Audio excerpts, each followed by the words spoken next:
अप्रैल से 21 अप्रैल तक सनातनी युवा पदयात्रा निकाली जाएगी। ये यात्रा वृंदावन से संभल तक निकाली जाएगी। इस पदयात्रा में संत, राजनीतिक हस्तियां सहित कई फिल्मी जगत के लोग शामिल होंगे। इस मामले में हमारे सहयोगी ने हर्षा रिछारिया से खास बातचीत की है। क्या कुछ कहा उन्होंने, वो आपको सुनाते हैं। हर्षा रिछारिया वृंदावन पहुंची है। यहाँ से वह सनातन युवा यात्रा की प्रारंभ करेंगे। क्या यात्रा है, किस तरह की यात्रा है, उसको लेकर आज एक प्रेस वार्ता भी रही है। बात करेंगे हर्षा जी से। हर्षा जी, किस तरह की यात्रा है और कैसी शुरुआत है इस यात्रा की? देखिए, ये एक पदयात्रा है जिसका हमने टाइटल दिया है सनातनी युवा जोड़ो पदयात्रा। और इस यात्रा की हम शुरुआत करेंगे 14 अप्रैल की सुबह 8:30 बजे श्री राम मंदिर आश्रम अटल चुंगी वृंदावन से महाराज जी के नेतृत्व में, और उनके आशीर्वाद से हम इस यात्रा का शुभारंभ करेंगे। और ये यात्रा 1 हफ्ते की पदयात्रा रहेगी जो अलीगढ़ से होते हुए संभल पहुंचेगी। वृंदावन से संभल ही क्यों? वृंदावन से संभल इसलिए क्योंकि इन दोनों ही स्थानों का जो रिश्ता है वो भगवान श्री हरि विष्णु से है। तो मुझे लगा कि यही जो मार्ग रहेगा वो ज्यादा सही रहेगा।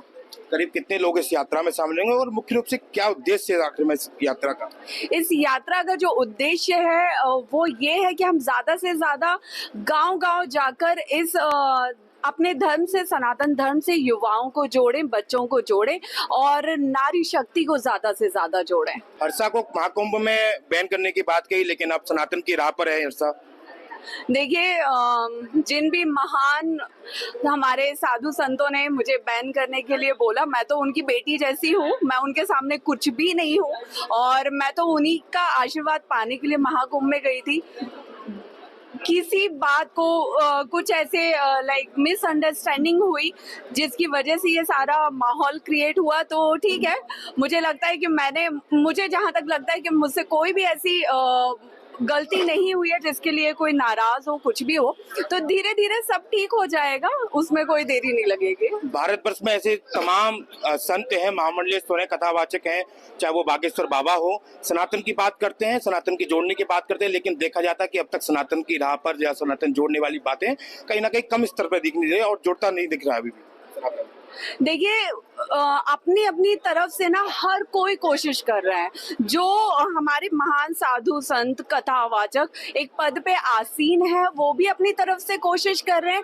हम जैसे जो नए युवा अभी धर्म से जुड़ रहे हैं वो भी अपनी तरफ से कोशिश कर रहे हैं। लेकिन सबके कोशिश करने का अपना तरीका है। जब हमारे धीरेन्द्र शास्त्री जी महाराज ने एक पदयात्रा निकाली थी अभी पिछले साल, तो उनके पैरों में छाले पड़ गए थे। तो उन्होंने तो कितनी कठिनाइयां सह के भी वो यात्रा को पूरा किया। तो सब कोशिश कर रहे हैं, लेकिन बात यह है कि जब थोड़ा सा कोई रेस्ट मोड पे आता है तो हमें लगता है कि अब वो कोशिश नहीं कर रहे हैं, लेकिन सब अपनी प्लानिंग में लगे रहते हैं। मुख्य रूप से कौन कौन इस यात्रा में शामिल होगा? कुछ नामी एक्टर्स भी आ रहे हैं, कुछ इन्फ्लुएंसर्स भी आ रहे हैं। तमाम संतों के आशीर्वाद से, उनके साथ से हम इस यात्रा को पूरा करेंगे। तो ये हमारे साथ में हर्षा रिछारिया थी जो यहाँ पर मौजूद है और यहाँ से 14 अप्रैल से इनकी सनातन की यात्रा वृंदावन से संभल की ओर निकलेगी। प्रेम कौशिक, इंडिया डेली, मथुरा। आपने सुना होगा कि प्यार में लोग कुछ भी कर गुजरते हैं। एक दूसरे को खुश करने के